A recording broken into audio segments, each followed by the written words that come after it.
Wait for it. Wait for it, and we're live. Hey, all you crazy sci-fi and fantasy fans. It's time for your daily dose of shenanigans over here at the Blasters and Blades podcast. Just a couple of nerdy veterans, a stabby chaos coordinator, and one chief shenanigator geeking out over our science fiction passions and fantastical fantasies. A place where magic is king, the sky is the limit, and space is the place. We are the podcast that puts the fun in dysfunction. So without further ado, we're going to let our guest, Mr. Graham Bradley, introduce himself to our listeners and viewers at home. Hey guys, it's Graham. What's cracking? I'm a sci-fi author. I write some fantasy. I'm a truck driver by trade, and I've been doing this book thing for quite a while now. And well, I'm just glad to be here today. Any relation to the tanks, the Bradleys? Not that I have found yet. I've got obviously, Bradley going all the way back. I haven't found any connection to the Bradley tank or to Omar Bradley. And my great grandmother's last name, my maiden name, was Patton, but I haven't found any connection to him either. So we're still digging through the genealogy for some cool connections there. I've got several of them, but none of them that are overtly military just yet. Okay. Yeah. Wow. I'm impressed you knew the tank was named after him, but I guess if that's your surname, you probably would have looked that up as a kid. Yeah, I've kept an eye on it from here and there. Yeah, Pat's an interesting one. If you hear about his time at West Point, and his grandfather was a Civil War guy, if I remember correctly. I'd have to go look that up. Yeah, I'm pretty sure. Well, he talked about it at least because he had Cav in his family in the Civil War. It's just weird to think about it because, my grandfather fought in World War II. And then you hear like the grandfather or fathers of those people fought in wars that we just think of as, oh, that's ancient history kind of thing. Yeah. And it's realized it's closer than you think. I think like the last Confederate widow died in the 2010s. It was actually just recently. My wife and I were talking about that the other day. It was some crazy stipulation, some overlap of weird years where a guy who was in like his 70s or 80s married a woman who was like 19.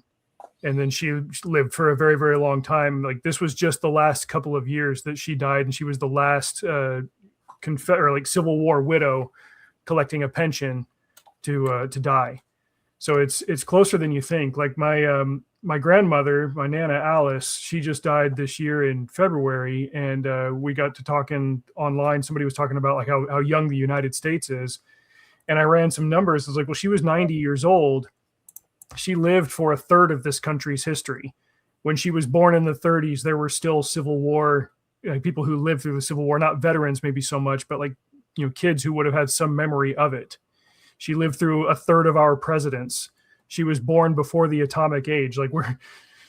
History is not as long for us as we like to think. The Civil War might have happened a long time ago, but it's recent as far as its impact and its fingerprints on how we still are. So I just looked. So the last Civil War veteran, that includes Confederate and Union, died in 56. But based on age, he was would have been 10-ish when the war started. So he would have been a drummer boy or a messenger. Okay. And when you factor in kids can serve, that actually isn't that crazy. 50 to 56, 1850 to 1956. He was 106. That's still a good run. But yeah, you don't think about the last person that actually participated in the battles. The surviving widow was Helen, Viola Jackson, died December 16, 2020. She was 101.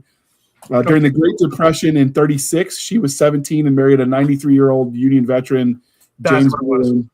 Yeah. And apparently they were connected as a family, and he wanted to make sure, she got his pension. I don't know that it was a true romance. That's what I heard. It was an arrangement to keep it going, like to take care of her type thing. It wasn't like grandpa's feeling spicy, but it was something like that, like to make sure that she was taken care of, and then she had that for the next however many decades. Yeah. And then there's Maud Hopkins was the last surviving widow of a Confederate soldier, died in 2008 at 93. Man, it's crazy when you think about that, right? And then of course there was the Civil War daughter, and that's because was William. There was one that was a lady that died in the 2020s during the COVID stuff. I can't find her name, but she was disabled. I guess she got kicked in the head by a horse when she was really little, and so she was awarded the state. But technically, because of that, she got his pension, and she died during COVID. which I imagine the $13 a month wasn't doing anything against those modern medical bills. No. But they had to pay it before Medicaid took over. Yeah, inflation pretty much wiped out those gains. Right. And so it's crazy when you think about, like, in our lifetime, like, people tied to those people have died. And I'm tied into me, either kids or spouses. It just blows your mind. Yeah, that's what my grandkids are going to say about me. It's like, well, Grandpa knew about, he was related to World War II and Korea veterans. I was like, yeah, I went trucking with my papa back in the day, and he got a Purple Heart in Korea. And that's what I'm going to be telling my grandkids in 50 years. Yeah, it's crazy. All right. So before we get started, we do have to do the religion questions. Are you ready for this, sir? Bring it on. All right. Star Wars, Star Trek, or Firefly? We were a Star Trek household growing up, but we operated a big tent in House Bradley, and so we were amenable to Star Wars. I became a partial convert to Firefly later on, but if I was going to pick any of the three, I think that I ride best with Firefly. I like that it's kind of a finite resource, and I'm not such a big fan of them talking about adding more to it. I read some of the comics for a while, but I got a feeling that, like, you get to a point where you start watering down the greatness of this limited thing as it existed, and I'd rather just rewatch that core cluster of episodes in the movie than go too far beyond that. In addition, I like the whole frontier aspect of it, but they still obviously went to space, and had the Reavers and the Alliance and all of that stuff. It's more in line with my interests. So out of the three, I'm going to rebel against my heritage and say Firefly. Yeah, because it was so short, they didn't have a time to F it up. Basically, over there in Hollywood. Yeah, and I watched the two follow-on movies. I didn't know there were comics in the Fallout space. I mean the Firefly space. There's one I would recommend. I can't remember exactly. There was one called Those Left Behind, and I don't remember if that's the one that I'm thinking of. But there was a graphic novel that bridged the end of the series to the movie, and it explained what happened to the 2x2 their hands are blue guys, and how they got taken out, and because they failed, the Alliance called in the operative instead. It was a good bridge in that sense, but the rest of them, they started to kind of undo what the movie did, and I didn't care for that, so I just bailed at that point. Yeah, I mean, I maybe it's because I grew up in the South, but the whole Lost Cause motif that they had going on kind of resonates. And like, you don't see as much of what happens to people when they're on the losing side of the war. When you see war stories, a lot of times it's like the veteran, yeah, we won, and now I deal with the consequences. I don't think I've seen a lot. And if it's out there, dear listener, and you know of any, let me know. I'd love to read them, but I don't know many that focus on the side that lost. I love that line from Mal in the show where somebody tells him, like, you were on the wrong side, and he's like, I was on the losing side. I'm still not convinced it was the wrong one. I think that was on it's killing me that I'm not remembering the episode. It's the one where they find that ship that was adrift, and they connect to it, and they end up getting caught by the Alliance, and they get interrogated. It's 15 episodes of this show, and I'm forgetting which one that is. It was like the third or fourth one. But yeah, it was a great idea to explore for a sci-fi, and like you said, it didn't go on long enough for them to screw it up. I like that. Yeah, and I don't know, I really enjoyed it. It gave us some great one-liners, like I'll be in my bunk. I mean, you can't really beat that. It's universal, right? And, some of the lines the mechanic said that this is family friendly, so I can't repeat, but that are hilarious. Yeah. And unlike Star Wars with Mark Hamill, where he seems to hate the fans and the IP that made him, I don't get that from any of the actors that were in Firefly. Like, they seem to love the people that made what they did, like, iconic. Yeah. To the point where they still show up, even though they're better known for other things. They still show up as those people for those fans. And to me, that's classy. I really appreciate that about them. And I don't even go to cons, but I appreciate that they are considerate of their fandom, because I think, especially in the movie side, you don't get as much in the books, but it's easy, I imagine, when you don't see them, to take advantage or just to take them for granted. Yeah, the people that are supporting your career, and you don't get that with the actors from Firefly. Yeah, they seem to really earnestly appreciate that. I like that.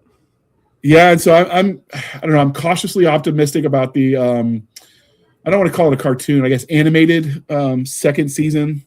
Yeah, I'll give it a shot, but since I've already encountered the comics, and there's even a series of novels that I've read like 2 of them, and they were good ideas, but I'm, for the same reason I've stated before, I'm hesitant to read more of them. I'll give the animated show a try, but if I need to tap out and just say no, I'll stick with the core, then I'll be an originalist, I guess. There you go. Firefly orthodoxy is what I stick with. None of this newfangled liberalism Firefly of expansion and so forth. Give me my 40 rods to the hogshead. Yeah. So that was the problem, though. If you're going to, and you see this really hugely with Star Wars, if you're going to have an expanded universe, you really need to keep a cap on, or not keep a cap. You need to keep control of the canon. So like George Lucas never met an idea he didn't say yes to. And so the problem with that is when it comes to like the books in the comics and stuff, it's canon that, certain places it's X number of days from point A to point B. Yeah. And since everybody wrote about Han, Luke, Leia, etc., like it has them at point A on one day and 3 days later they're over here at point B, but it takes 12 days to get there. Like it just doesn't work. Yeah. So we blame Disney for getting rid of them. They kind of had to. Now what they could have done is re-edited all of it into a coherent timeline. Yeah. And then had like a crap ton of content everyone already loved that they brought back, and instead they just like, F you.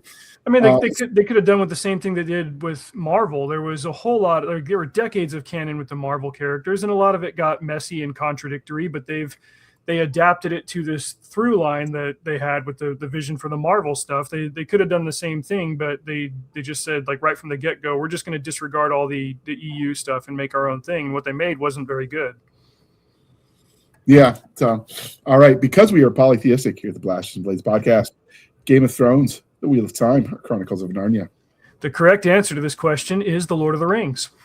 That used to be in place of the Chronicles of Narnia, but then we got the audiences like, this is the part where everyone says Lord of the Rings. We get off the list because but that's also why we tell everybody in the pre-show they can go off script. So I mean, obviously it's the Titan, it's the heavy hitter. It's going to be the answer that all sensible and distinguished gentlemen select. But out of the 3 options given, so I read Game of Thrones. I read that first Song of Ice and Fire novel. Didn't care for it.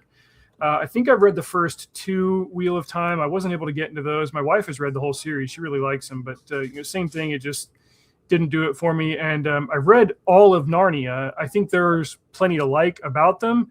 There are also like I don't dig all that big on C.S. Lewis's fiction. I think his philosophical and ecumenical writings are more of value to me. But out of those 3 as chosen, like I said, I've finished all of Chronicles of Narnia, and I have reread them. I would go reread them again, so I'd probably pick Narnia.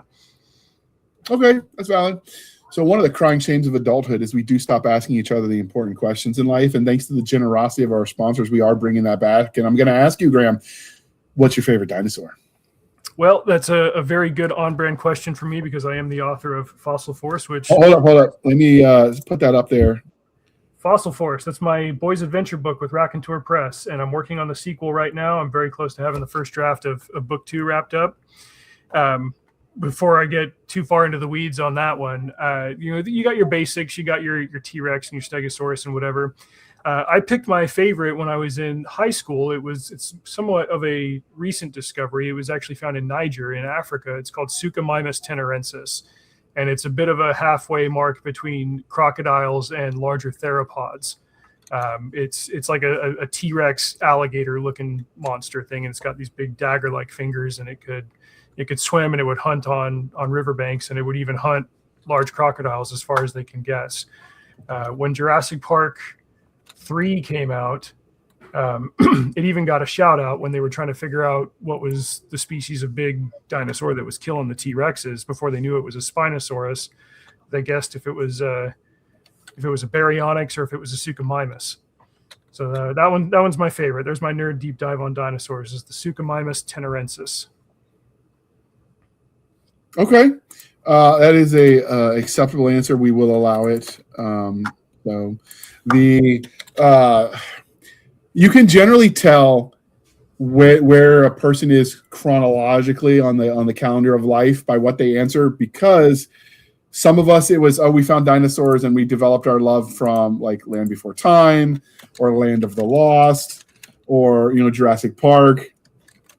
And so sometimes their answers come in the listed from those shows. Did you watch the there was the book that was, I remember reading as a kid about Dinotopia. Did you ever get into that one? I want to say I read the first one, and I follow James Gurney on Instagram just because his art is mind-blowing, and I like seeing his process as well. I mean, a lot of artists will draw on thumbnails and stuff, or they'll have like statues of figures. I've got some up here on my desk. I've got a drawing table over here. They'll have posable figures that they can use to get an angle of something just right. I swear, like, he'll actually go and build whole dioramas or models of a mountainside and a city on there, and he'll have it lit just a certain way just to take a picture of that or to have it there while he's painting off of it. His artwork is incredible. I know I've read at least one of those. I haven't delved too deep into the rest of the series on it, but yeah, the one that I read, I loved. It was incredible work. Now you draw as well? I didn't know that. Yeah, I don't do the illustrations for my rack press book, but most of the self-published books that I've done, I've also done the interior illustrations for it, and the latter run of them, like my first trilogy, I didn't do the covers. I didn't have the setup, and I frankly wasn't good enough at it yet. But my last several books, I've also done the covers myself. So yeah, I do some illustration. I know what my limits are, so I try to play to my strengths when I do the interior art and the cover art. Like other limitations in my skill set as far as publishing goes, like when I submitted to Rack Press, they're like, okay, we'll do the interior art, we'll do the cover, we'll do all that stuff. It's like, cool, I'll write the story, hand it off to you. You guys know how to wrap and package and sell a book. But when I'm doing my own stuff, I take direction on that one as well. Okay, that is a skill I don't have. I never made it past stick figures. It's hard to get worse at something you do every day. Not that I do it every day anymore, but I did it regularly enough to get to a point where I'm happy with it, but I still want to get a lot better at it than where I am. Now, have you always been into drawing? Is that something you developed? As far as I can remember, yeah. When I was a little kid, I would draw a lot, and it was whatever the next iteration is right after stick figures, where they're blocky outlines and they all have the same eyes and facial expression, and the hands are circles, and eventually you start to figure out how to add different shapes and angles and lines to things. And from there you just expand, you read a lot of comics, you look at other art, and you try to study it and say, okay, how did they depict this? How did they get this angle? And it's like writing novels in a lot of ways. It's the more that you do it and study the minutia of it, the more you're putting arrows in your quiver, you're putting tools in your toolbox, you figure out how to do this one particular thing, then you add it to the arsenal, and the overall oeuvre improves. Yeah, I never made it past stick figure, but I'm also colorblind. So like some of the shading and the colors.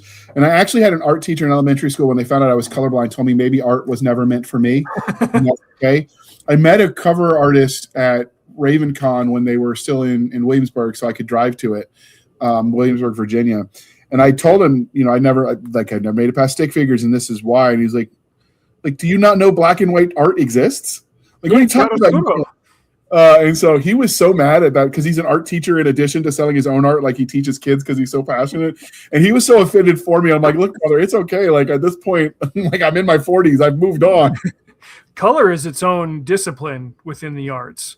I've got this book here that specifically talks about, how color theory works, and how, you get into different palettes. And the more you, again, going back to using comics as an example, the more you read comics, the more you'll see that how there are either artists who will stick within a particular range of colors for a project because it invokes a certain feeling, or they'll dip within different ranges to evoke different things. Like there's an entire discipline behind color alone, which is why if you look at the credits on a comic book, the writer gets a credit, the artist gets a credit. Oftentimes the inker will be different from the artist, and then the colorist gets his own credit, because it's so specialized that to do it right can be so time consuming that a comic book will often have 3 or 4 creators attached to it for that reason. So you don't have to be a color guy to be an art guy. There's such a range of skills under the umbrella of illustrator that you can home in on what you're good at. If you're colorblind, congratulations, you're a line artist or an inker. Yeah, it's one of those things where I also see textures better than most, so it's a trade-off. Okay. It almost got me in trouble when I was in middle or high school. So because I see textures, and I did the JROTC stuff in high school before I went into the Army, where we went to this at Camp Lejeune, this like training camp. And of course, we're doing like the ropes course and the obstacle course and, team building stuff that basically says, hey, high school kids, get off your butt and move. Yeah.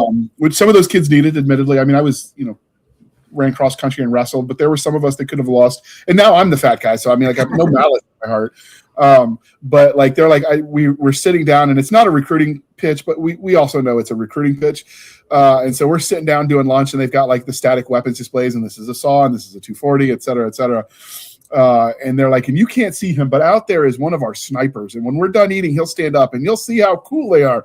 I'm like, what are you talking about? He's right over there. They thought I was just being some punk kid, right? So I got up with my lunch and I sat down next to him and I offered it to him. And if his gunny hadn't have been there, he probably would have beat my backside black and blue.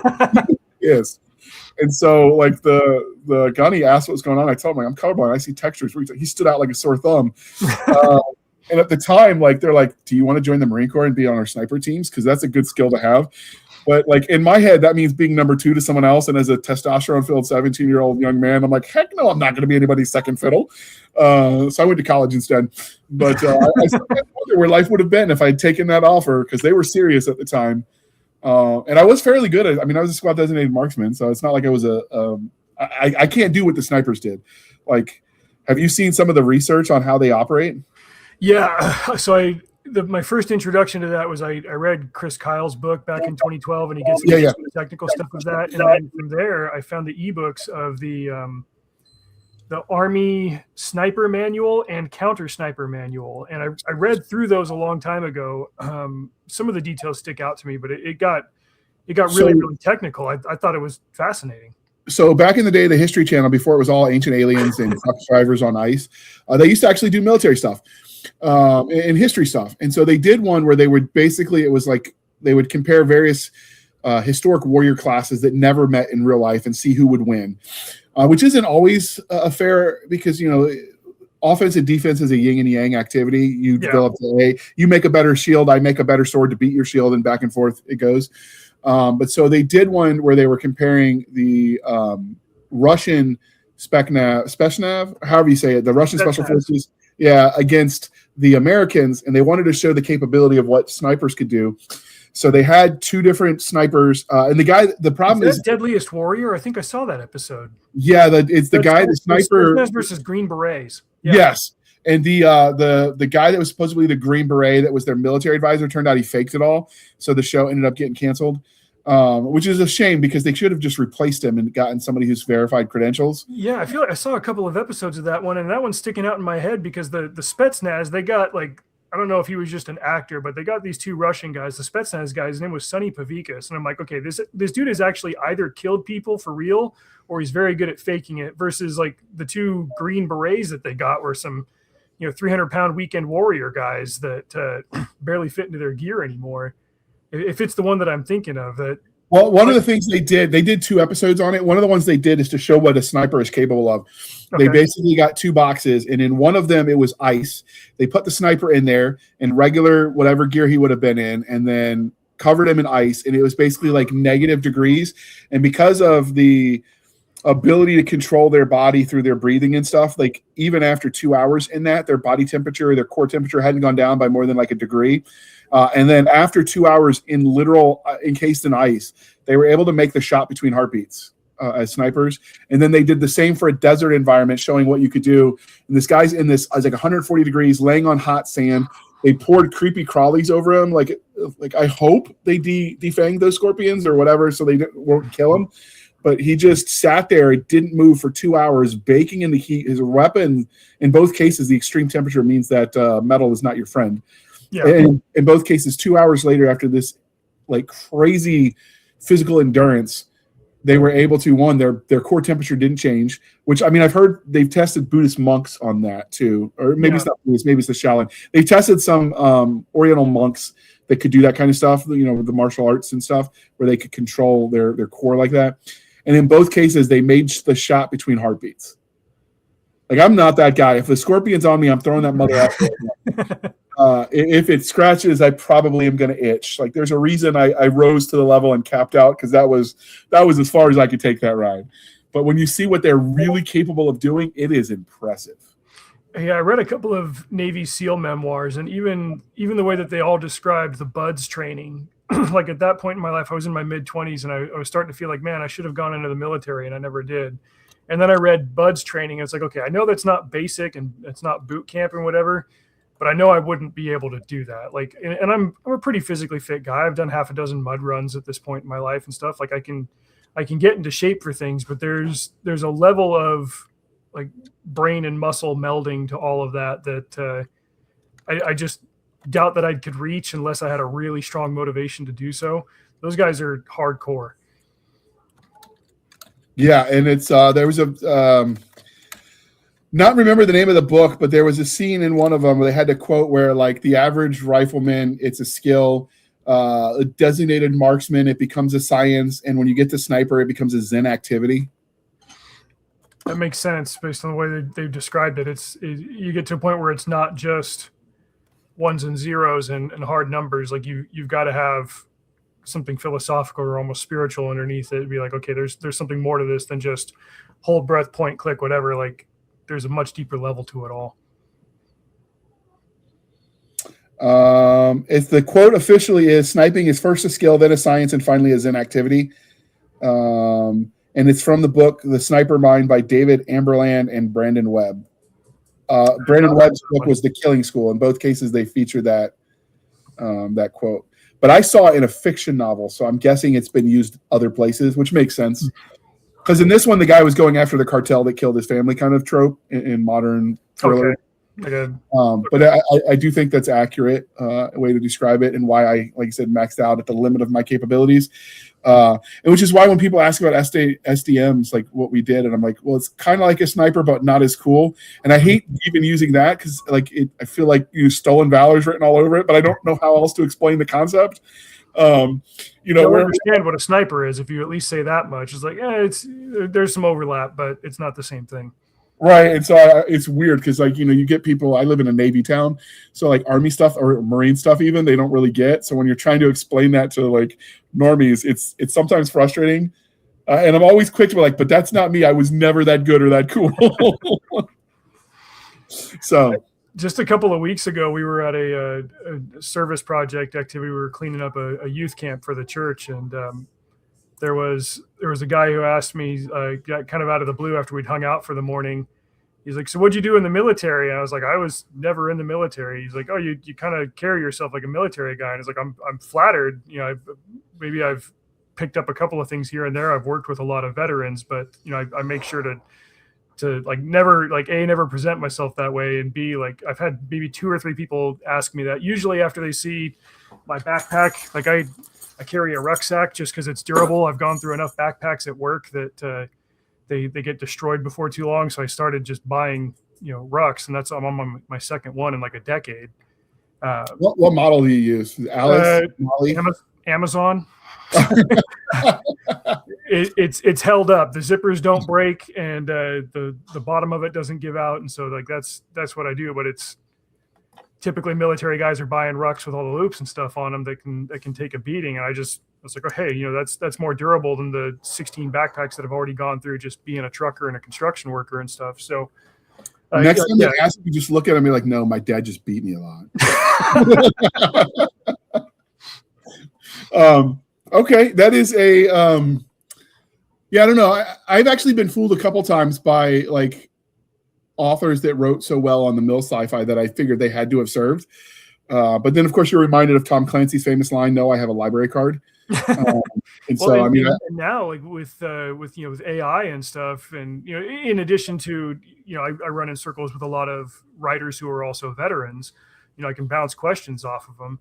It's a lot easier to find specific verbiage or to ask like, okay, is there a methodology here? What does this command structure look like? What would I use to describe this particular unit? How would this operate?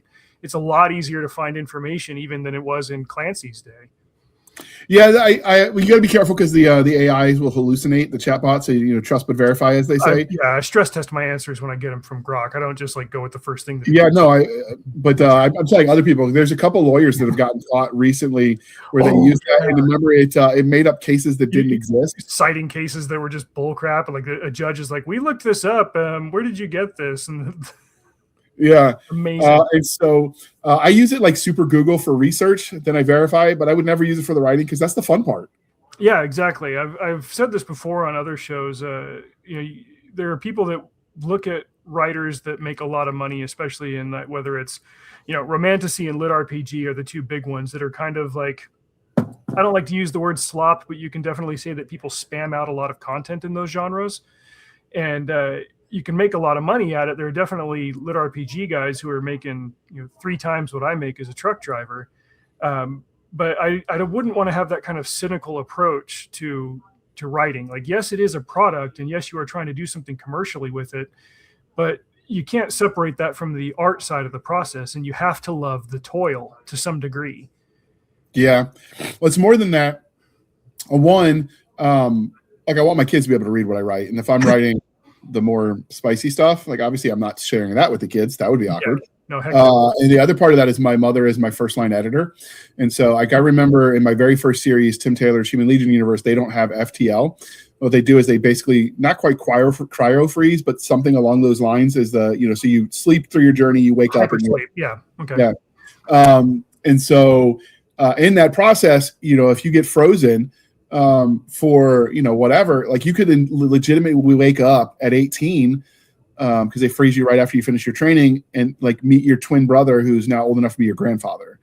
And just so I had a mature content baby making scene in there to have that baby be an option for future plot points, because I like the idea of like, as someone who's studied history and genealogy, like what that concept would do to familial lineages is just crazy to think about. And so I put that in there. And my mother wrote back, it's like, I don't know what you and your wife are doing, but go practice and then rewrite this scene. And my soul was just crushed. Your own mom burned you? Yeah, I'm like, never again. Which is funny because before that, like because I was trying to walk the line of it not being like too mature. I wanted it to be clear what was happening. So the baby was there. I wanted it to be like realistic without it crossing boundaries. So I thought I balanced it well, but apparently not well enough. But the funny thing is before that, I would tell people I have the Barbie rule, which is what I call it, because I'll get people who write romance, or not romance, but like action scenes, romance scenes, it doesn't matter. And they write it and the scene only works if you don't understand human biology. So like, okay, I could do that if I take my leg off, kick you with it, and then put my leg back on. That scene works great. Absent that, like the body just doesn't move that way. And so either they got lost in the sauce writing it and they didn't track it, or they just don't understand how they move. Which happens with you get some authors that just don't leave their chairs, which, I'm not, like I said, I'm trying to be your recovering fatty. I get it. But like, if you can't physically do it yourself and you don't check, like it's easy to have those issues. I used to call it the Barbie test because if the Barbie don't bend that way, the characters won't, which isn't. I thought you were talking about the fact that there's not certain equipment installed on Barbie and Ken action figures, but what? Oh, no, I didn't even think about it. I just meant more like, you have to make sure that the movement that you're creating is actually physically possible. And a lot of people get lost in the sauce on that. I just read, I got my copy of American Paladin by Larry Correia this week. And I've only done jujitsu like twice. My brother-in-law's into it. And whenever we visit, he's got mats in his garage and he's got, he coaches classes and stuff. He's like, come and get in here. And so I jump in there. I get tuned up by, guys half my size who know what the heck they're doing. But I've learned a little bit about terminology and tactics just from talking to him about that. And Larry Correia, he picked up Brazilian Jiu-Jitsu like a year and a half ago or something. And there are some scenes that he wrote into the book that just, they flow well, they make sense well. Like obviously he knows what he's writing about when it comes to guns, but he also had some effectively like, CQC and grappling and wrestling scenes in the book that just flowed well and really came off authentically. And you can tell like he's kind of drawing from that same place with hand-to-hand fighting that he is from gunfighting, because he went out and actually did it and figured it out. That authenticity comes through. Yeah, and it's like you said, and if you don't do it yourself, there's enough YouTube content at this point you could watch it. Especially like now that the Boo-Hurt people and the HEMA people are putting their sword fights online. Yeah. Because if you watch Hollywood, you just assume everything they do is wrong. You're probably not wrong. Especially when you look at something with a whole bunch of jump cuts and stuff, you know that they pieced it together. And if you watch it closely enough, you're like, okay, you weren't standing there, you weren't positioned for this. That was done poorly. Yeah. There's if you try to just go off of a couple of sources like that are highly curated, it's going to be bad. But there's never been a better time to be a fiction writer, if for nothing else than because there's so many resources to look things up and get it right. And there's this new field of history, and I can't ever remember the name of it because TBI brain is a thing, but like where they actually have people like wearing the clothes, living in the huts, and recreating life by physically doing it. Is that LARPing? No, not LARPing, because LARPing is more pretend. This is more like historically 100% accurate. So you get people rebuilding some of these old Viking settlements and living like they would have to figure out, okay, this is the only way this works if we're trying to make the thing we knew they made. Oh, I feel like I've heard that word, and I can't remember what it is. But that's cool. I'll remember it when we sign off because that's just how isn't that how it works? Yeah. But yeah, it's so like you can get that information because like not everyone's out there swinging a sword. I mean, I was a boy, so I swung a stick and pretended it was a sword, but it's still not the same thing. Yeah. Because balance is a thing, and like that was the first thing I was going to say was balance. That's one of the things I've actually seen. I've seen some swordsmen. I've seen some swordsmen look at the Jedi lightsaber and analyze that and why it would never work, because the human body, the way it is, you'd end up hurting yourself because you don't have that natural resistance because you're essentially swinging a stick.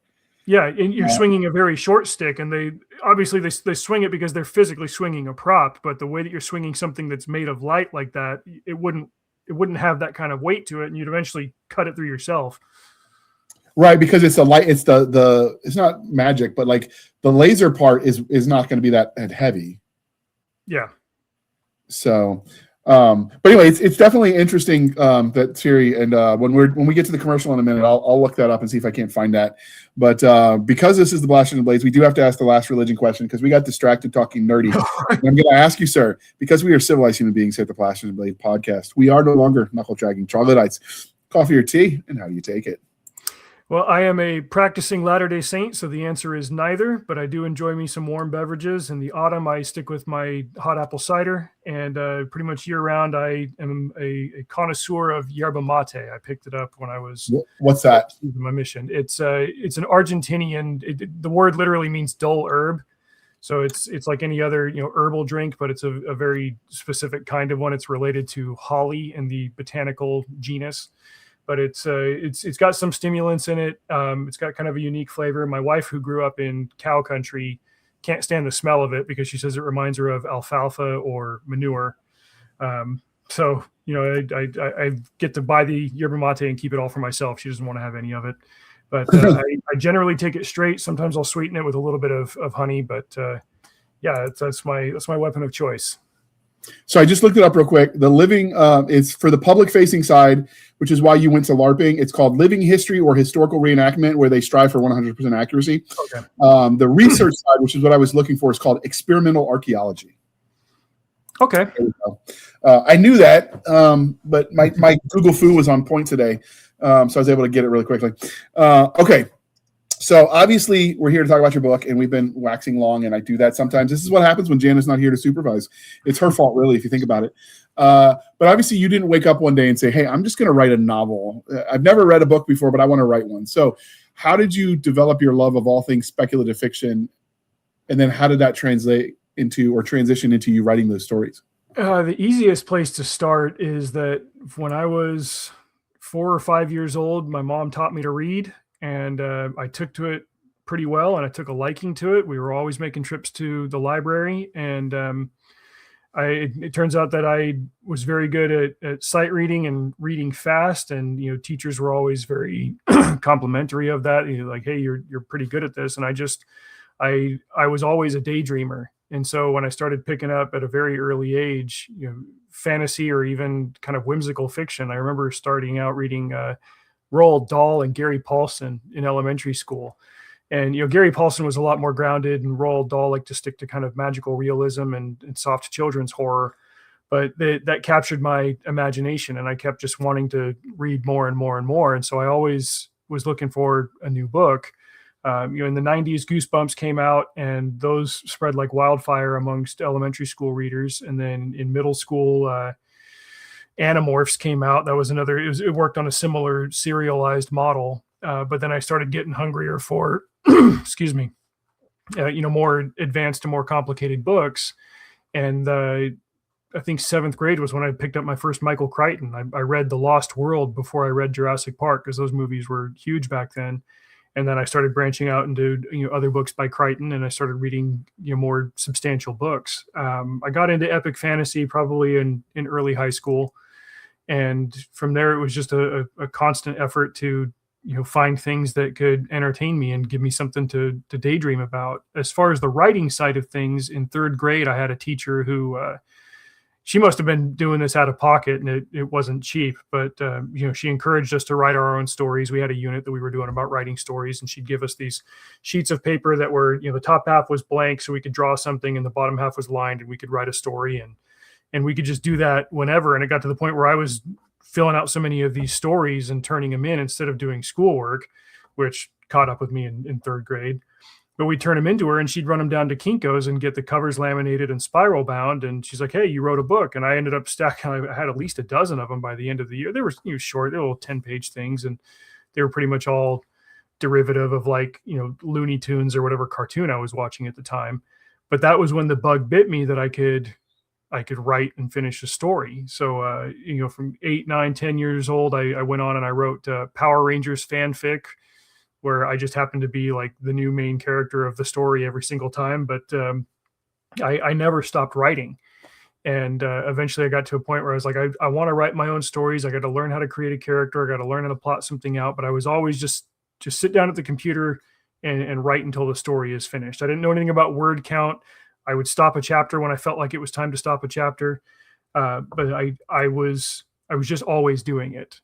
And later on, starting about 20 years back, I think 2006 was the first time I went to a writers conference, and they had some classes about the business side of things, how to get an agent, how to submit to an editor, how to look at what their requirements are and pitch your work according to all of that. And then there were some classes on the craft of things, how to outline, how to do a 3-act structure, how to stress test your ideas and so on and so forth. And so I kept attending more of those. I kept buying books about writing and tailoring my craft accordingly. I've always been a fan of going to the movies and the similarities that you get to analyze story and character motivations and make sure that it all makes sense and study theme and things like that. It's what I love to do. It's what I've always done. And so I just keep at it. I've always wanted to be a writer.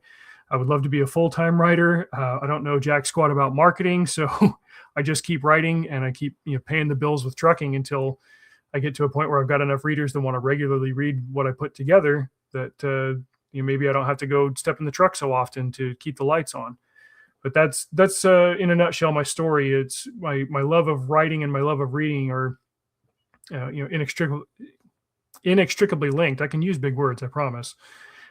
Starting from my childhood onward. My parents were always very supportive and very encouraging of that. Like I said, my mom taught me to read, and she was always buying me books. And I still remember one time we were at a family dinner when I was like 18, and my dad saying that, you're going to go places with your writing. You're going to be successful with it. And I feel like I'm maybe just starting to prove him right a little bit with some of the traction that I'm getting with some of my publications and my sales and everything. But, I never stopped because I never stopped loving it, frankly. And here I am.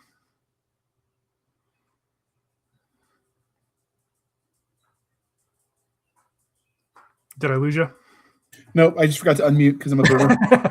I guess the good thing, like a good teacher like that is worth their weight in gold, because so often you'll get these teachers that crush dreams. Yeah. And yet you could say, like, you're not going to make money at insert whatever. And that's a valid to say, hey, like, I'm glad that's your passion. Mm-hmm. Chase it, definitely. Be prepared to have something to support that until it makes it big. Like, that's realistic, because if you look at the percentage of people that make it to the NBA, for instance, if you're 12 and you think that's going to be your life plan, maybe have a fallback. It's not bad advice, but instead of doing that, most of the time they just like destroy the kid's love of the thing. Mm-hmm. And so I'm always What is it like? You read the good ones, Like less than 1% of college football players will make it to like a second contract in the NFL or something. It's, if you've got a passion for something, by all means chase it. My rule is have a backup plan, because for a long time in my early 20s, I didn't. I just expected that I was going to be the next big wunderkind. And then, I met my wife and proposed to her. And then I was like, I should probably have a trade at that point. So, that's when I got into trucking after, dabbling in a couple of other things. I pretty much always share this book when I'm on a podcast. It's Education of a Wandering Man by Louis L'Amour. This was assigned to me in a college class, and it was the book that convinced me to drop out of college, because I changed my major a couple of times, and for the last 2 years or so that I was farting around with it, I settled on the humanities and becoming an English major before I finally realized, I don't need to have a degree to be a writer. And I'd been a grunt my entire life. I'd worked in shops and in construction yards and stuff. Like, I wasn't afraid to swing a hammer or pick up a shovel or whatever. So as long as I can make a living doing any kind of manual work, like I'll do that. And then I can just read and write. And that's what's been really good about trucking is I get to do a lot of audiobooks, and that keeps me current on my reading. I get to listen to a lot of nonfiction, and then, pick up fiction when I can, when I'm at home. Every Wednesday I'm down at the comic book shop. We homeschool our kids. So we read a lot of things with them. We'll ask them questions, and sometimes it's historical stuff, and my son gets really into history, and he's able to memorize dates and motivations and why this guy did that at that time, and so on and so forth. Like, if I can pass that love of reading on to my kids, then I think that'll be the best asset that I can give them to set them up for success. Because as long as you understand that you're always capable of learning something, then you can probably get past whatever hurdle is dropped in your way. That's my take on all that. Absolutely. All right. So I want to get into the book that brought us here. And again, it's Dana's fault if this runs long. She's not here to supervise. But we're going to pause for a moment while we shamelessly show for the man. And then we're going to get back and talk about this show. Or the book. Humanity's last hope is a combat sports champion. In the wake of humanity's great expansion across the stars, war was a thing of the past, and its armies and navies were disbanded. Disputes were settled by the ancient practice of trial by combat in the Gladius Leagues, where elite athletes, clad in advanced powered armor, fought in front of millions. Their motto was, "We fight, so others don't have to." Nick Warhorse Landry, Star Field Commander of the Foundry Warhawks, was content to live by that code until everything changed. His home planet fell under a terrifying alien invasion while he was light years away. But when the invasion reaches his current system, humanity has a defense. Unfortunately, that defense is Warhorse and his team of prima donna athletes. They're stars of the arena, but they're woefully unprepared for real war. With the guidance of the last surviving general from the expansion wars, these sports heroes are thrust into a battle for survival, and they'll have to learn fast, or humanity faces total extinction. Will Warhorse and his crew rise to the occasion or fall in the final battle for humanity's future? If you love high-octane military sci-fi, packed with powered armor, explosive action, and a touch of NFL swagger mixed with WWE bravado, Any Given Doomsday is an action-packed adventure you won't want to miss. Available now from Chris Kennedy Publishing at Amazon.com.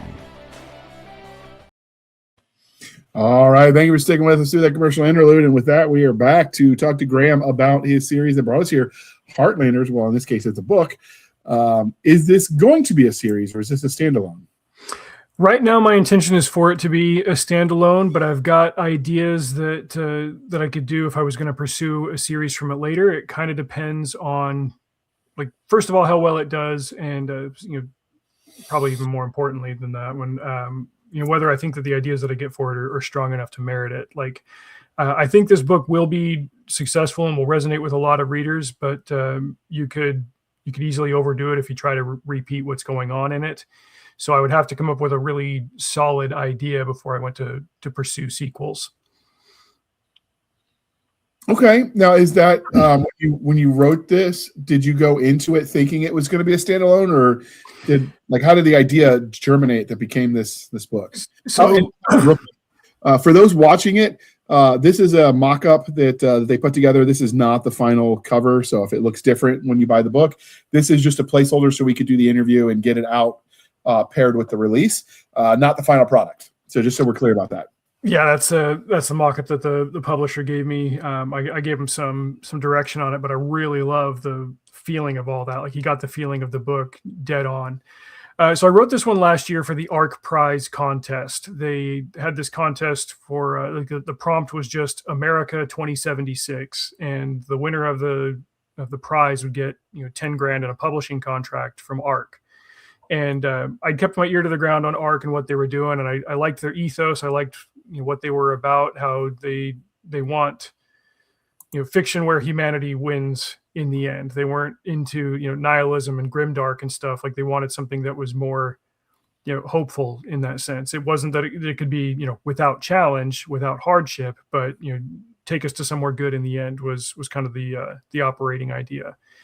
And so while I was in the middle of working on a couple of other manuscripts last year, they announced that contest, and I started to get this idea picking at the back of my head, and it wouldn't leave me alone. And I was like, okay, look, they've got this deadline. It's like 3-4 months away. I've got an idea. I'm going to develop it at speed and just spend all summer long writing it, and I can get it in before the deadline. Like I said, all they said for the prompt was America 2076, and the book was going to come out in advance of America's 250th birthday this year. So I came up with this idea. I wrote it with my hair on fire, which, as you can see, is a problem. And I was very fortunate to have my friend Ben, who he's read pretty much everything that I've published. I emailed him and I was like, look, I'm going to be playing fast and dangerous with this one. Can I send you each chapter after I finish it and get feedback? And he did me a huge favor by reading these pretty much as I was writing them. And he even caught a couple of hangups that would have made the book much lesser if he hadn't given me the feedback that he did. And so I got it all put together, and because of the nature of the contest and how I was able to approach the concept for the story that I had, that pretty much lent it to being a standalone, like a one-shot book. There's enough going on in it as far as like the setting and the backstory and all of that I could then create a series that would go on after. But the main object of this story is satisfied by the end. So that's why if it gets the reaction that I want, I didn't win the ARC prize. I got one of 3 honorable mentions out of over 100 entries. So I missed out on the $10,000 that way. So I'll just have to get it the old-fashioned way with my publisher, 40 North. They've got a good mailing list, and they've got a lot of engaged readers. So I'm hoping that that it finds traction and it finds an audience there, and that it can grow by word of mouth and by their marketing apparatus, so that if there's enough of a response to it, I can start thinking about, okay, well, what happens from here on? And if I can do it right, and if I can feel as good about it as I did writing the first book, then definitely I'll write more. Okay. Now this is set, obviously it's near future. If it's set 70 years in the future, actually, if it's set in 2070, that's not even 70 years. That's what. So this is where my history nerd hat is going to come on here, and that's why I chose my Declaration of Independence shirt, and I put up the backdrop for it here. The pitch for this book, as I described it to people, it's like, what if the GI Joes had to solve the map from National Treasure? Only instead of looking for a treasure, the map that they're trying to solve has a shrine at the center of it. And the idea here is that back in the American Revolution, George Washington knew of this ancient Indian shrine somewhere on the American continent. If you go in there, you can make a pact with God on the behalf of your nation that if you live righteously and serve God, then your nation will be protected and empowered. And that several empires have even lived on the American continent before who have made that covenant. Sometimes they failed and the land was given to somebody else. And that has been kind of the history of all the pre-Columbian peoples leading up to the American Revolution. But Washington and some of the other founding fathers founded this. They went into that shrine, they made that covenant in secret, and then they went on and carried on the rest of the revolution. They succeeded against all odds. And then 50 years later, in 1826, on the 4th of July, Thomas Jefferson and John Adams died on the same day. And that established an interval where every 50 years, the president has to go back to that shrine and renew the covenant, kind of like that room in Lost, where you got to enter that code every 2 hours. Every 50 years, a president has to go back and find that shrine. The problem is that in 2056, there was a massive solar storm that wiped out 90% of digital technology all across the world. And everything kind of fell into chaos. America fractured. We're divided now. We're going to be even more divided in 30 years. And after 20 years of post-EMP, post-apocalypse, America hanging on by a thread, 2076 rolls around. It's the 300th anniversary. The president, who's been in office for over 20 years, he's getting kind of desperate. He hears about this shrine, and he hears about people who know about the lore of it. That's the people here on the cover, the Heartlanders. And he's like, hey, I need your help to find this. We got a week until the 4th of July. If things are bad now, say we lose, the protection of the shrine, things could get even worse. And the Heartlanders are like, all right, here we go. But the problem is that there are kind of anti-Heartlanders. There are other people who know the lore, and they also want to find the shrine and prevent the covenant being renewed. So that's how it's all set up. Like that's the stakes of the story. From there, they have to find individual pieces of the map to put it together to find out where the shrine is, and they've got people working against them along the way. So there's me giving away like pretty much the first 2 chapters right there. But I got really, really excited about it, and so I was able to work in a lot of the American history that I've read and come up with cool characters and some cool toys. Like I said, it's post EMP, but there are some holdovers of advanced military tech that the good guys and the bad guys are both able to get their hands on. The main character guy, he's got some resources at his disposal, so he's able to build a truck and arm some other civilian guys that can go out and help him, and they've all got special skills that they can bring to the table that help them figure out how to get from point A to point B and put it all together. But I don't want to give too much of it away, but I'm very, very excited about this book. I was thrilled with how it came together, especially under the conditions under which I wrote it. And then when I didn't win that prize, I knew these other guys at 40 North that were like, hey, we actually want to get something out for America's birthday, for this big anniversary.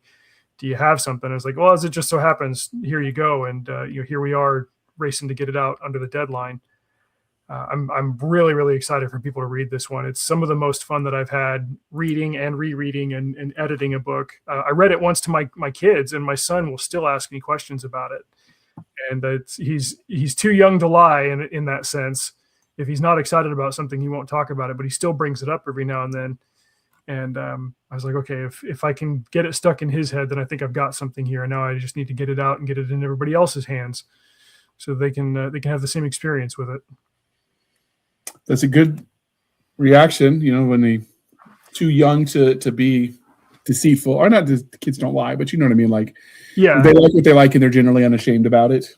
Yeah, if he didn't like it, he wouldn't be excited about it. He'd want to do something else. And it's like he had the same. I was fortunate enough; he had the same reaction to Fossil Force, where like I read that to him as kind of a test run before sending it off to Rack Press.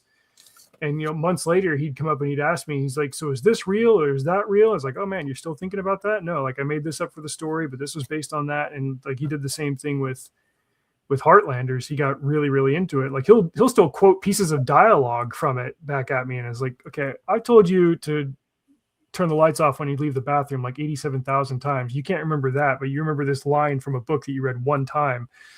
He's that locked in on it. He liked it, and I was like, okay, cool. There's something there. Now I just need to see if it passes the reader test for everybody else. Unfortunately, with kids' books, the Fossil Force is aimed at young people. That means you tend not to get audiobooks because kids are not listening. Yeah. And, some of those kids' books are, totally suitable for adults too. But I generally, because of my head injury, I don't get to read them anymore because the same brain power that lets me read a book on print lets me write mine. And my publishers get really, really mad at me if I don't deliver. Gotcha. They like things like finished products and contracts honored. And so weird. I know. Now, With the Heartlanders, since you mentioned you read it to your son, what would you say the rating of the book is? We've got families that listen and they want to know if this is okay for their kid. What would you tell them? So I give it a PG-13 rating. What I was aiming for, like as far as like tone and content, is like one of the Marvel movies. There's the good ones, I hope. The good. Same, right? Like the good ones were like you could watch, if you could watch a Captain America movie, you can read this book. There's a couple of S words in it and stuff, not too much, but I also didn't go with we'll say military appropriate language. There is a remnant of the military under the president's control. There are some Marines, you get some Navy, some Air Force, Army, and stuff like that, but they're not out, speaking Vulgarian as the services are wont to do. But I also didn't want to kind of glaze over the fact that there's a bit of a hard edge to that lifestyle. And so, when passions run high, they pop off with some $2 words here and there, but it's not overly prevalent. There's no sensuality in it. There's a couple of like romance subplots here and there. And there's, mentions of alcohol, but it's not family unfriendly, but I probably wouldn't play it for your 5-year-old. Play it. I say read it for your 5-year-old, but my teen got into it, and yeah, like I tried to really skew close to that content level on a PG-13 without playing too close to the harder line. Okay, what kind of tech? Because obviously we see in the picture, one guy's got a rifle, the other one's got a hammer and a stick shooting lasers into the sky. So that's that in his hand is a cube. It's an arcane object. There's somebody on Twitter who said recently that made me laugh. It's like if your book has a cube, like if your character's looking for a cube, it's sci-fi. If he's looking for a sphere, it's fantasy. I don't make the rules. I was like, okay, so I guess it is a sci-fi. That's basically the key to the shrine, and they're looking for all the parts to the key. So they've still got. So not every single corner of the country, for example, got hit by the EMP. There are still some cities that got to remain intact that have industrial centers. And so the main character, Frank, his family owns one of the oil refineries on the Wasatch Front in Salt Lake, which, in the wake of an apocalyptic event like that, having access to petroleum products would be extremely valuable. And so that kept his family wealthy, and it's what he uses to then go out on these Heartlander expeditions to find the pieces to the key and to find the shrine. So he's able to, keep equipment running. He's got that truck there that's on the cover. They've still got rifles, and they can produce extra rounds and so on and so forth. In the book, they've got night vision goggles. There are ways that I was able to approach that to where like they'll have some technology that they've been able to maintain and upkeep over the 2 decades, since the sky fell.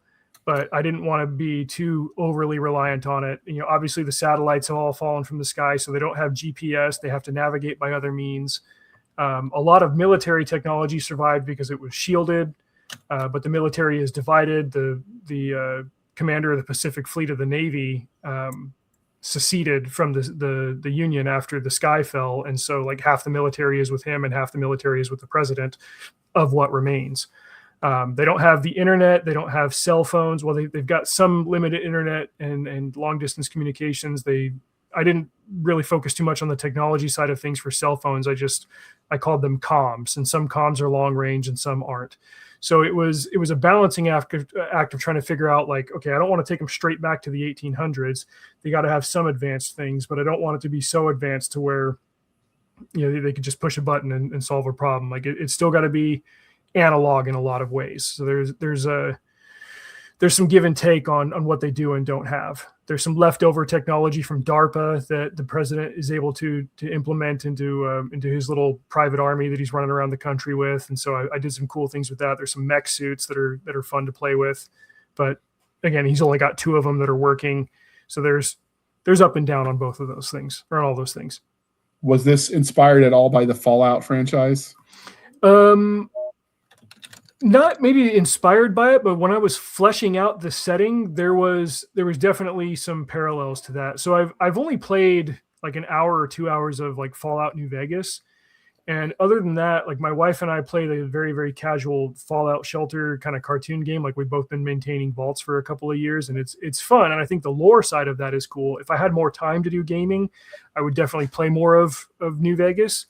But I drew on that as far as some of like the aesthetics of the towns that they go through, but I didn't like put in so much of the, we'll say like cartoony factions where like, oh, here we've got raiders and we've got mutated animals and we've got death claws and we've got stuff like that. Like I didn't go that route, but there's a spiritual sibling to Fallout in the setting for sure. Okay. I just noticed the vibes when you were describing it. I'm a huge Fallout. Like every author's got certain franchises that they would stop everything if they got invited to write for, and that was one of mine. Stargate, Fallout, Halo.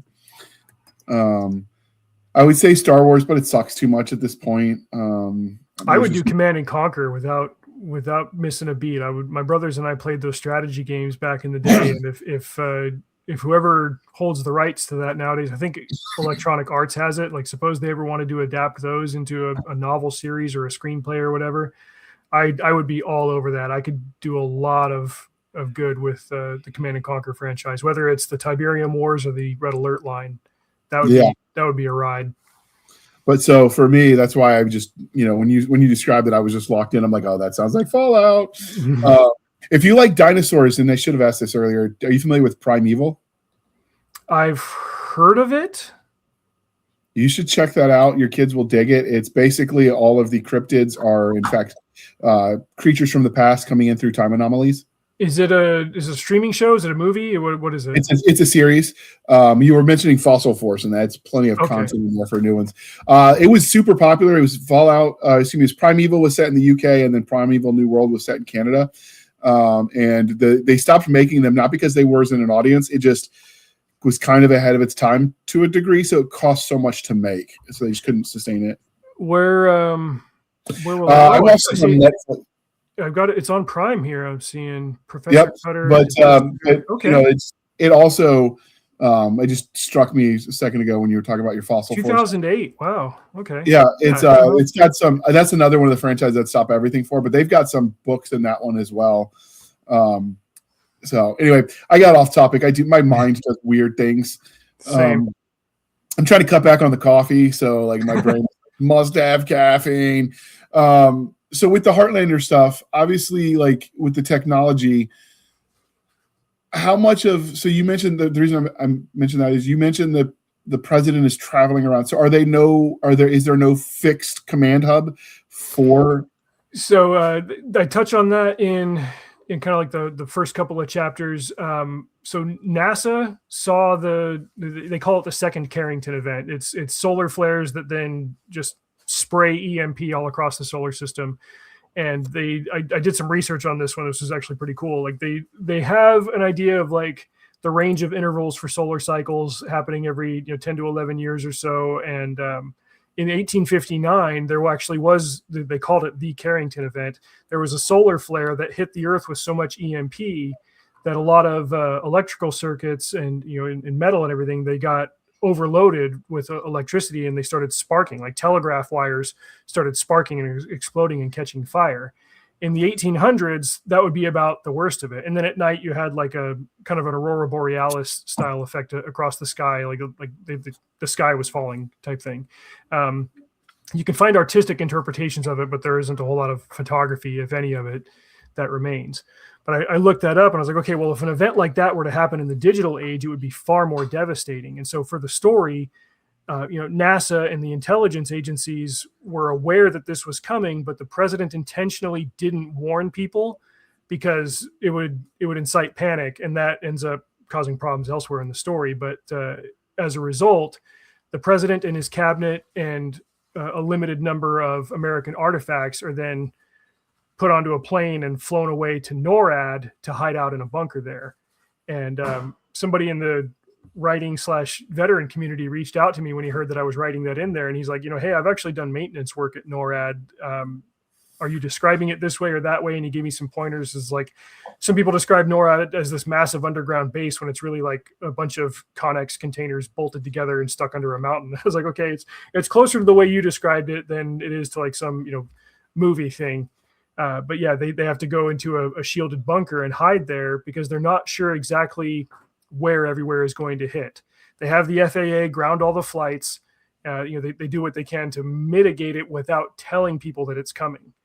And so that's where the president is hiding out mostly in Colorado Springs, but he does have a form of Air Force One that he's able to use to travel around the country that's got some VTOL engines so that they don't need to rely on, crumbling airstrips and things like that to land it. He's got some mobility in that way. Are you familiar with the Revolution series? Novels or a TV show? It was a TV show. The reason I mentioned that is kind of had the same vibe where they went back. They ended up with black powder rifles. Oh, was that on NBC? Yeah. Like, do you have that same level? If you've seen it, the question makes sense. Does it have that same level of interfaction conflict, or is it really more the good guys versus the bad guys, and that's as far as you take it? There's interfaction conflict. It depends on. So there are some broad strokes that I get to take with describing the setting and the characters and the factions and stuff.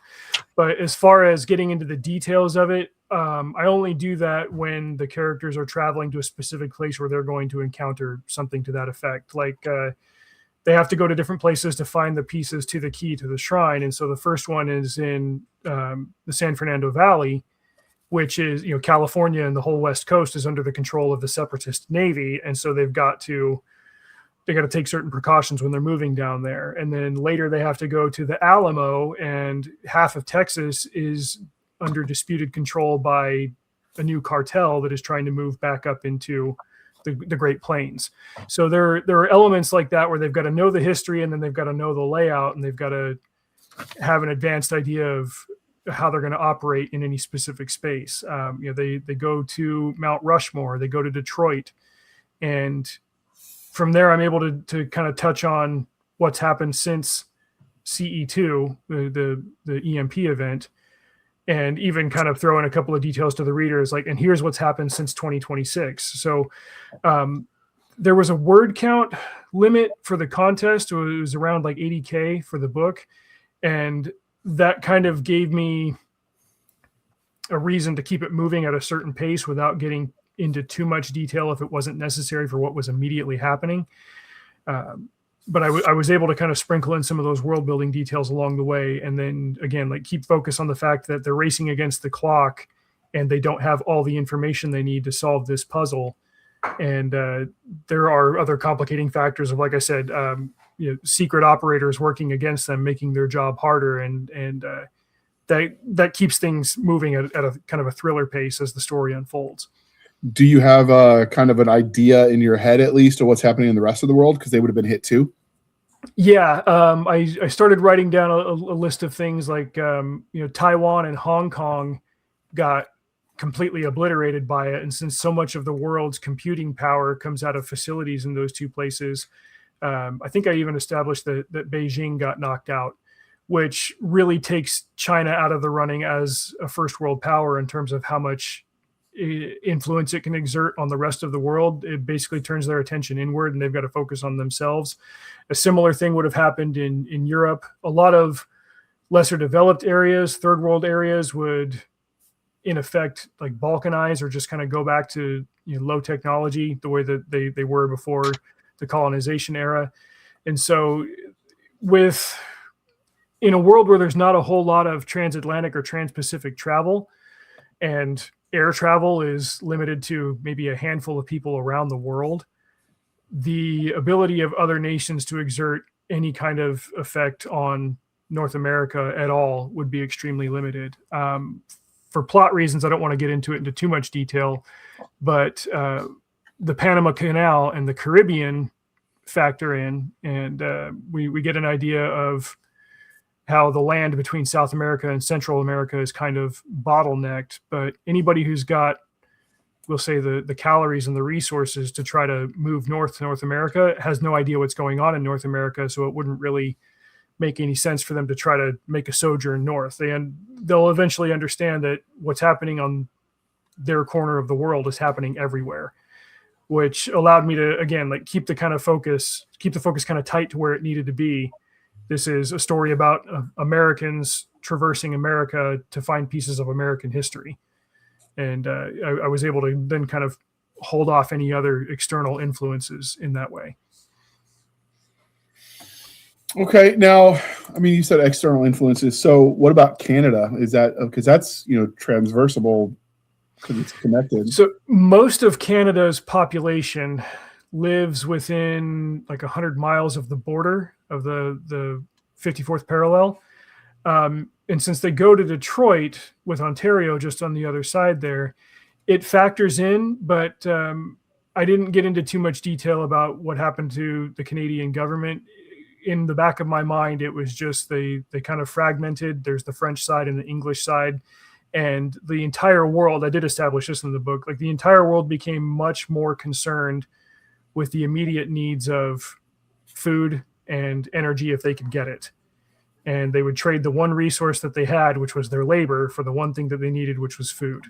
And you would have pockets of tyranny pop up. And I established this a couple of times as well, where like anybody who still had access to weapons at any level would then try to carve out their own little dictatorship, and you'd have turf wars and you'd have things like that. That factors into the story, and the characters encounter that in a couple of spots here and there. So I put thought into that, and then I kind of set that all aside and said, okay, I know what's happening, generally speaking, loosely speaking, everywhere else. And if any of that becomes pertinent to what the characters are experiencing in the moment, I can address it. If not, keep the story moving with the characters who are on the page. So I had a loose idea, and I went into detail to the extent that I needed to, and then the rest of it was just focused on immediacy. Okay. With the and this might be spoilers, so if you can't answer, I totally understand. You mentioned that the Separatist Navy controls the Western seaboard. How do you project force outward when you're stuck in a vessel that floats and people on land have some level of distance? I mean, obviously you've got the ability to shoot your weapons, but that's a finite resource with your missiles. The problem then the question then, as far as I addressed it, in my head, was that that only becomes an issue if you're dealing with incursions into California. They were able to deploy some forces that are able to kind of maintain order around the agricultural pockets of the San Fernando Valley. There are obviously some petroleum producing capabilities that I didn't go into too much detail on, but in the back of my head, it was there. There were also nuclear facilities that they could get back up and running under the right conditions. I did mention that the president knew what nuclear facilities were still online and sent the military to secure them so that there wasn't any meltdown or anything. If they had to shut it down, then shut it down. Some of them I stated that they were shielded, but if they were still going to be operational and they could keep them going, then anywhere where we can keep the lights on, let's keep the lights on. As far as like the military in California on the West Coast, like, yeah, a lot of the population, unfortunately, in a situation like this where the power shuts off broadly, they're going to be dead before too long. There's going to be massive food shortages. That factors into the story. I addressed that, especially like what the early fallout was. Of the immediate like weeks and months following the shutdown of all the power. Like there's a lot of tragedy there. The population takes a massive nosedive. Major developed cities go through a pattern that repeats everywhere, where you have mass casualties, and then before too long they're abandoned and they're not safe to go into because of so many decaying bodies. You get spores, you get diseases and stuff. They refer to them as municipal graveyards, and so there are entire areas that they have to avoid. Los Angeles, San Diego, San Francisco, the Bay Area and stuff, like they didn't experience that so much. They still experienced casualties from starvation. But the Navy was able to get in there with some military engineering and keep the power on in some limited capacity. Fuel is rationed. There's a curfew. There's a blackout periods and stuff. But they're not really fending off incursions from the military elements that are loyal to the president. He's more focused on what's east of the Rockies and not so concerned about taking back the West Coast or anything. He wouldn't have the resources to do that, and it would be pointless to try to order his limited military resources to then go up against the separatists. And so it's not a question that I, again, like addressed in any detail in the book. I had a loose idea of, why they do what they do and why they don't do what they don't do. it was enough for the reader to understand that there was tension in a division between Admiral Walsh of the Navy and President Reynolds over the rest of the military that kept them kind of deadlocked against each other for 20 years. Walsh was more of the aggressor. Reynolds wants him back in the fold, but it's not a priority. He's trying to keep everybody fed and keep everybody secured under the territory that he controls. And there are pockets where that's easier and other areas where that's more of a question mark. Texas is a trouble spot. The Midwest is safe. Detroit is thriving. The East Coast is kind of abandoned. But there are places where it's secure and operating. So like if it's necessary for the story, I went into it. If not, again, like I just had a loose idea in the back of my head and then I kept things moving. So you mentioned with the EMP and technology becoming scarce, but you didn't want to take them back to the Stone Age. Did you make some of the old stuff new again? I mean, like you can cross the Atlantic with dirigibles. So, I mean, that was an option. I've read enough about airships to appreciate the romanticism around the aesthetic, but to also know that there's a reason technologically why they didn't catch on. And the scarcity of fuel would probably be the biggest reason why. You can only fly them under certain conditions. I was just using that as an example of there is tech that existed that predates electronics that could have been brought back. Yeah, and is that something you explored? And that's stuff where I would, again, like I had different categories that I put under research and world building and stuff. And sometimes it was just a matter of a question mark. Like you'd still have somebody somewhere who knows how to put together a sailing vessel, and somebody somewhere still has the knowledge to navigate the Atlantic at the right time of year and at the right latitudes and stuff. Since it wasn't pertinent to the specific plot of Heartlanders, I just kind of left it in the question mark category, and I could draw on that again, if I really got enough sequel fuel, if there was enough interest to keep going. It's to go back to the Fallout comparison. The world is still there. It looks different. It's going to interact different. And there are still a lot of questions that you can ask and a lot of things that you can explore. And if I just had the right storyline to do it, the right reason to then go look into the answer to questions, D, E, and F after I've answered A, B, and C, then I'll definitely do it. But I wasn't able to do it within the constraints of the word count and the scope of the concept that I was exploring for Heartlanders. Okay. You mentioned this is a standalone, so you feel like you gave a satisfactory ending. So if it doesn't get a sequel, people aren't going to feel cheated. Yeah. I'm gonna bite my tongue to avoid like giving away spoilers. But yes, like it's got a satisfactory ending to it. It's very fulfilling and wholesome. I think that was kind of the vibe that I was going for. I answer the biggest questions that are established in the book, especially as regards obviously the shrine that they're all after, the division between the president and the admiral, and the way that things are changing when it's all said and done. This one wraps up in a way that I felt very pleased with. It was, compared to other work that I've written and published and put out, I won't say that it was unconventional, but I got to go in some new directions and do some things with the way that I told the story that I haven't done before, but that were very satisfying to do. Okay. Is there anything we haven't asked you about this series? Because my questions now at this point would be spoilery, and I know you're trying not to. Yeah. Is there anything we haven't talked about you think readers need to know? Man, like the thing that I really want to stress to people is that we've got movies and books that we read perennially when other holidays come around. We got the Charlie Brown cartoons for the big three holidays at the end of the year, and there's It's a Wonderful Life, and there's Elf, and there's Rudolph the Red-Nosed Reindeer, and there's Hocus Pocus, and an entire lineup of slasher movies and horror movies and stuff that people watch at Halloween. One of my kind of guiding principles on this one was I want this to be the book that people can just pick up and reread every 4th of July if they want to.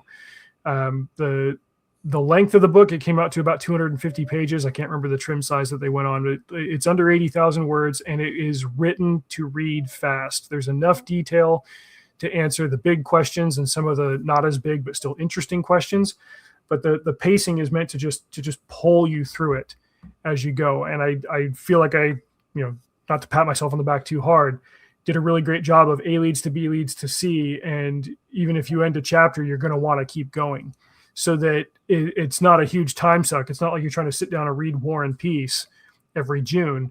But if you wanted to have something like this to provide seasonal flavor, we'll say, to Independence Day, you can pull this one off the shelf every couple of years and go through it again. And it's not just a thriller novel. Like there's plenty of history in it as well to make it an illuminating read on that front. So I wanted to write the Rudolph the Red-Nosed Reindeer of the 4th of July.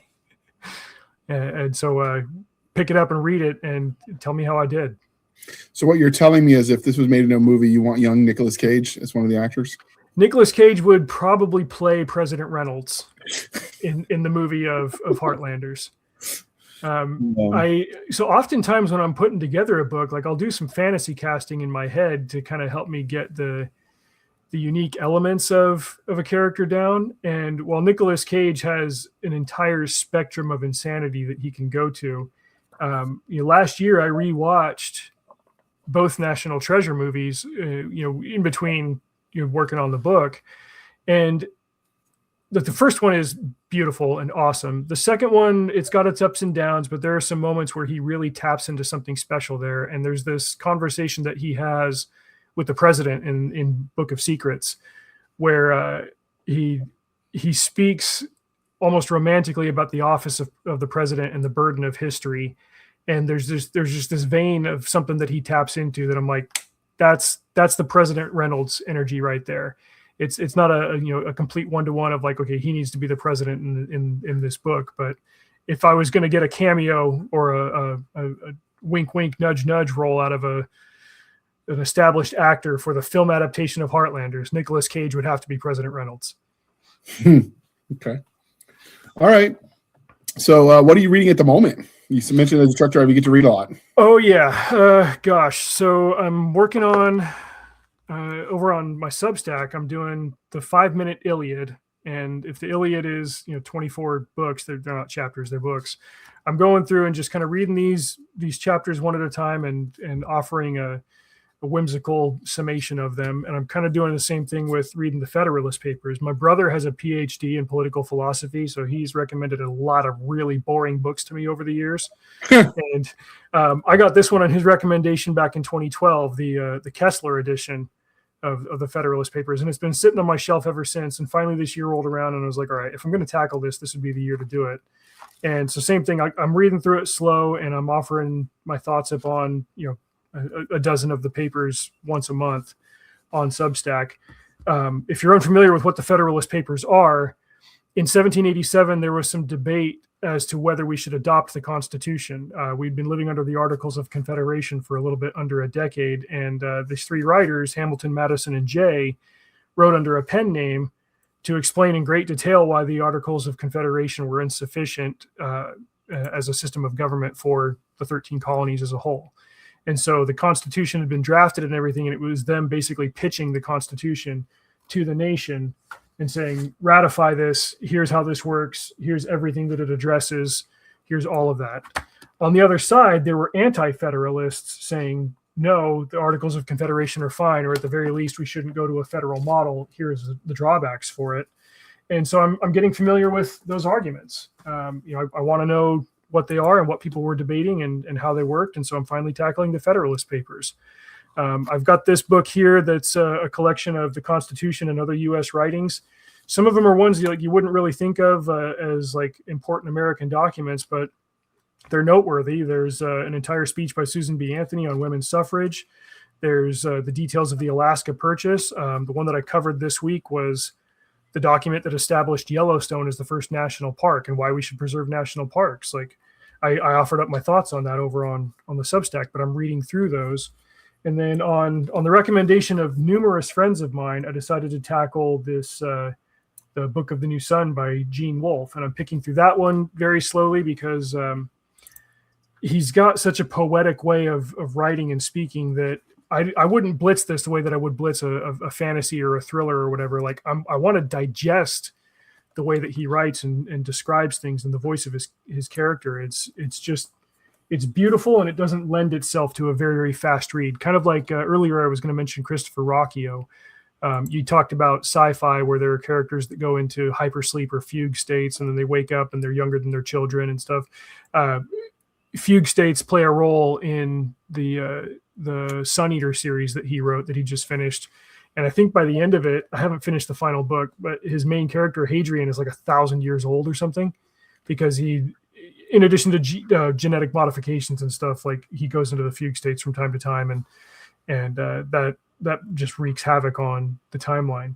But he's got a similar voice to his writing that Gene Wolfe used for his character Severian in Shadow and Claw, and I really liked Christopher Rocchio's writing, so I'm going through that one as well. And then as far as audiobooks, yeah, you talk about ADD. We just found out that one of my kids is in that sandbox, and maybe I am too, but I'm not going to get tested. But I've got my Audible app here that I'm pulling up, and I'll listen to a couple of books a week at work. I'm listening to What Hath God Wrought by Daniel Walker Howe, but I found out that it's a history, a very long nonfiction of history, but I found out that it's the third in a series, and I want to go get the first one instead. And this one book by Luella Bryant called Willie, Rum Running Queen. It's based on an actual figure, but they've taken a lot of historical liberties to write a novel. Willie Carter Sharp was a rum runner during Prohibition. And this was when basically like the era of American hot rodding got started. These guys would build these super fast cars to outrun the cops and sell moonshine during Prohibition. And Willie Carter Sharp was one of the more prolific female drivers who did that. I've only been able to find like one picture of her online. She was not an attractive woman, but whenever she's depicted in popular culture, she's always just like this hot, glamorous Southern belle. She's kind of chunky and heavy set, and she put diamonds in her teeth and stuff. Like, somebody wrote a novel about her though. Like, I want to read the novel. And so I've pretty much always got half a dozen titles going at any given time. Sometimes I'll lock in on one and finish it if I want to get a review done by a certain time. I finished American Paladin this week, like I said. And so I've always got multiple irons in the fire, and maybe that's a problem, but I've been able to make it work so far. And so until my brain breaks, I'm just going to keep doing it that way. Until your brain breaks. Okay. They found a way to kill me yet. This is the part, dear listener, where I remind you to please be kind and speak your mind on the reviewing platforms. Your reviews help the right readers find the right books. So do your part. It really does make a difference, especially with newer authors or authors that are debuting interesting new concepts you're not seeing a lot of. You want more of it? Leave a review, tell a friend, share it all around, buy a copy to leave at your library, whatever. Do your part. You can help push it along too. And reviews are free, people. You might not have a lot of money to buy a dozen copies to give away, but you can definitely leave a review because, again, reviews are free. And with that, this is the part where I remind you can find us, dear listener, on our Linktree, linktr.ee, Linktree/Blasters and Blaze Podcast. Again, Linktree/Blasters and Blaze Podcast, where we link to all the things: the BitChute, the Rumble, the YouTube, the TikTok, the Twitters. We've got our Spotify, our Discord, our Substack, our Blasters and Blaze Facebook page and Facebook group. You can email us at blastersandblazepodcast@gmail.com. Again, blastersandblazepodcast@gmail.com. For professional purposes only. People say the shenanigans. Stab over there on the Instagram, the Twitter, and the email. And as we have said, these episodes are not free to produce. So we appreciate your patronage. Every penny helps. And if you want to throw some dollar bills at us, it's buymeacoffee.com/author J.R. Handley. Again, buymeacoffee.com/author J.R. Handley. Be sure to put in the comment section that it's for the podcast, and we will make sure we keep the lights on. We greatly appreciate that. And with that, thank you for spending some of your precious time with us. For my crazy co-host, I am J.R. Handley, and this was the Blasters and Blades Podcast. We'll be back next week at the same time. We'll indulge our love of nerd culture, cheesy jokes, and all things that go boom. And with that, we are out. Thank you for coming on, Graham. This was fun. This was fun. Thanks for having me. Absolutely. With that, we'll hit the end button. Wait.